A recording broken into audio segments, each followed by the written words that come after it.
tercinta Majelis Ta'lim Jamiatul Muslimin Kali Anyar Tambora, apa hikmah menjalankan sholat sunnah rawatib?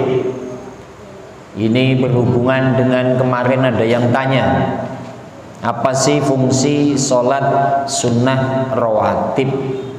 Kalau sudah ngomong rawatib, jadi sholat sunnah yang mengiringi sholat 5 waktu. Sebelum masuk pada fikihnya, di sini ada hadis Nabi yang tertulis dalam kitab kecil, namanya kitab Tangkihul Qaul. Qala Nabi Muhammadun sallallahu alaihi wasallam, al-imanu fi sadril mu'min wa la yatimul imanu illa bitamamil faraidi was sunan. Iman yang ada di dalam dada orang beriman itu tidak akan sempurna kecuali menyempurnakan fardu dan menyempurnakan sunnah.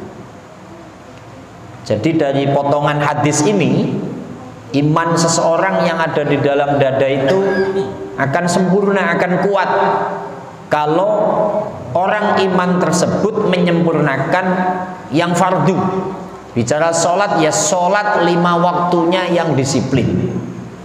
Kemudian menyempurnakan yang sunnah. Nah, ngomong sunnah, bicara sholat fardu ya sunnah-sunnah yang mengikuti sholat 5 waktu. Nah, dalam kajian fikih, sholat yang mengikuti sholat 5 waktu namanya sholat sunnah rawatib. Terus apa sih hikmahnya melaksanakan sholat sunnah rawatib?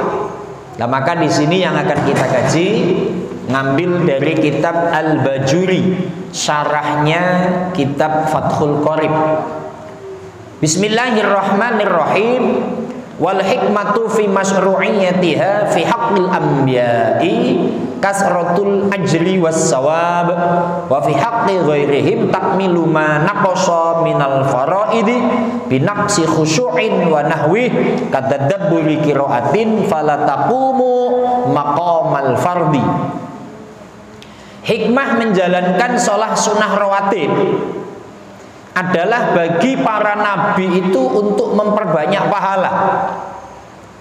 Adapun untuk orang awam kayak kita, ini untuk menyempurnakan kekurangan yang ada dalam sholat fardu, seperti kurang khusyuk, kurang memperhatikan bacaan dan makna apa yang sedang dibaca. Tapi sholat sunnah rawatib tidak menempati sholat fardu, posisinya tetap jauh berbeda. Maka Imam Nawawi di sini menyampaikan 70 rakaat sholat sunnah itu baru memposisikan sholat fardu 1 kali. Jadi sholat sunnah sampai 70 rakaat baru sama nilainya itu. Makanya sangat jauh sekali rentan atau jarak pahala sholat sunnah dan sholat fardu. Baik jamaah sekalian, kita pahami di sini hikmah menjalankan sholat sunnah rawatib. Sholat sunnah rawatib nanti ada yang qobliyah, ada yang ba'diyah. Itu kita paparkan di bawah. Hikmahnya, kalau Nabi, adapun umat Nabi Muhammad sallallahu alaihi wasallam itu wajib sholat fardu 5 kali sehari semalam.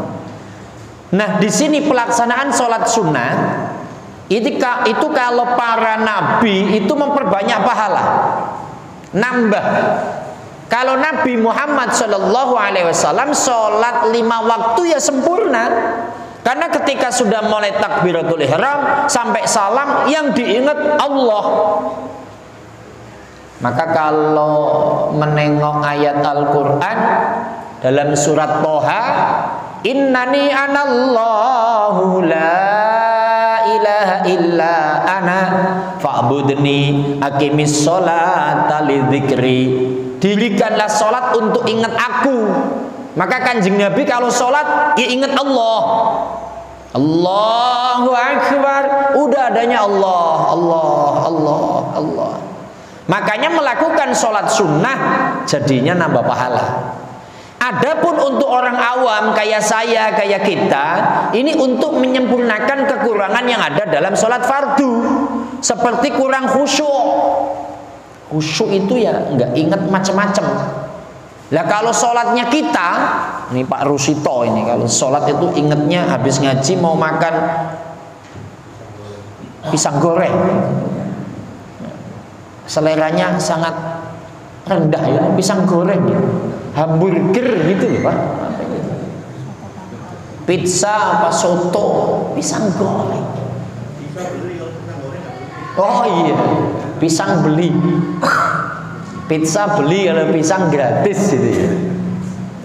Ketika kita usolli fardhu isya'i arba'a raka'atin mustaqbilal qiblati ada ma'muman lillahi ta'ala. Allahu Akbar. Udah iftitah, Fatihah, pikiran kemana-mana tuh. Mikirin harga telur turun. Sudah kadung kemarin pas beli harganya tinggi. Ini dijual ngikutin harga kemarin nggak laku. Sholat kepikirannya telur, namanya khusyuknya berkurang. Sholat kepikiran masalah ini kok dagang sampai hari ini tetap pembelinya masih berkurang. Itu namanya kurang khusyuk. Kita orang awam. Kalau saya ya ini kira-kira habis ngaji menu makanan saya apakah harus ketoprak? Seleranya juga biasa saya Pak, ketoprak. Nah, apa bakso? Nggak muluk-muluk Pak, nggak soto kaki sapi, enggak itu mahal soalnya Pak itu.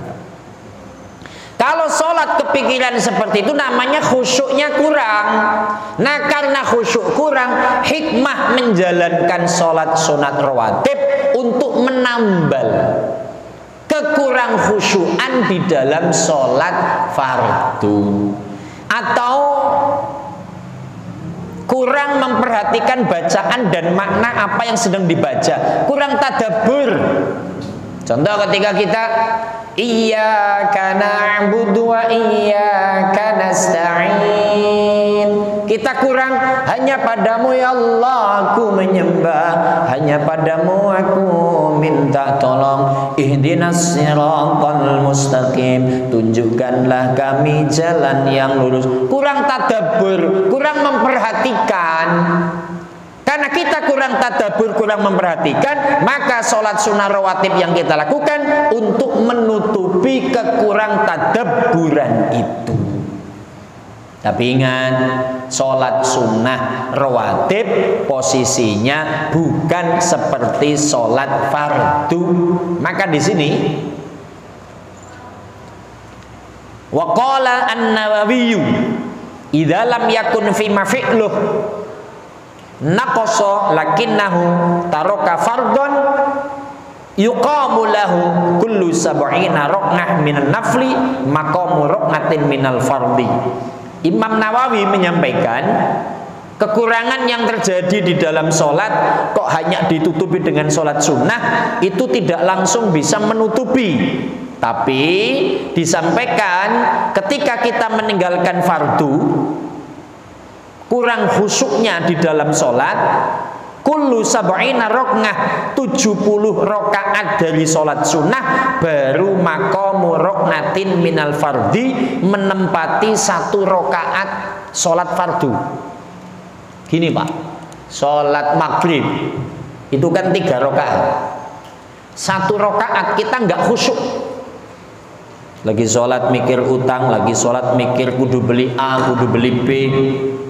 Lah untuk menutup kekurang khusyuan 1 rokaat ini kita harus sholat 70 rokaat dulu. 70 rokaat sholat sunat. Itu betapa pentingnya kita harus melakukan sholat sunnah, qobliyah atau ba'diyah.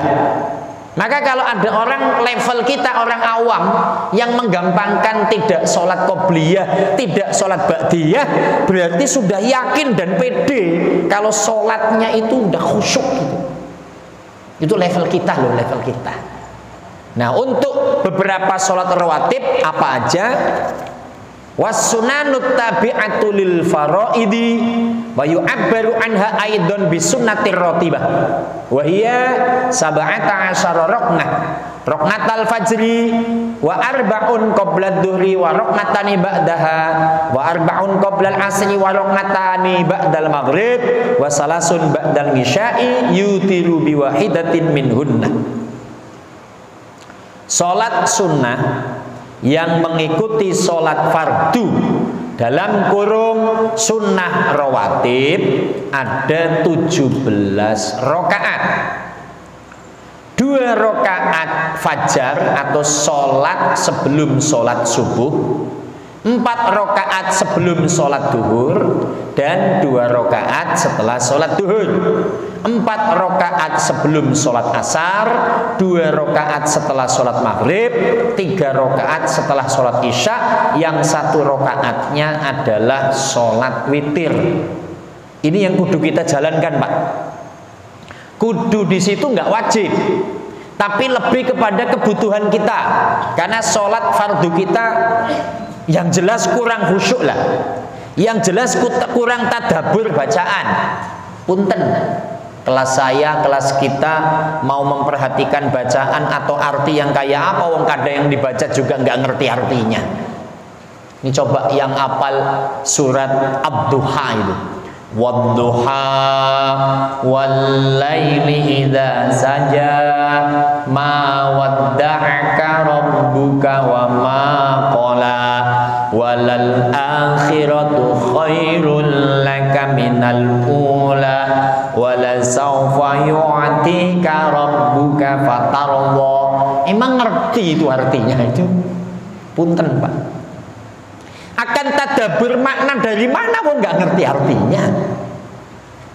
Maka karena kelemahan kita sebagai orang awam, do Gusti, saya nggak paham arti, nggak bisa tadabbur, maka kita itu harus mengedepankan, kalau begitu saya tak perbanyak sholat sunat rawatib, sholat qobliyah dan ba'diyah. Nah, di sini ada aturan.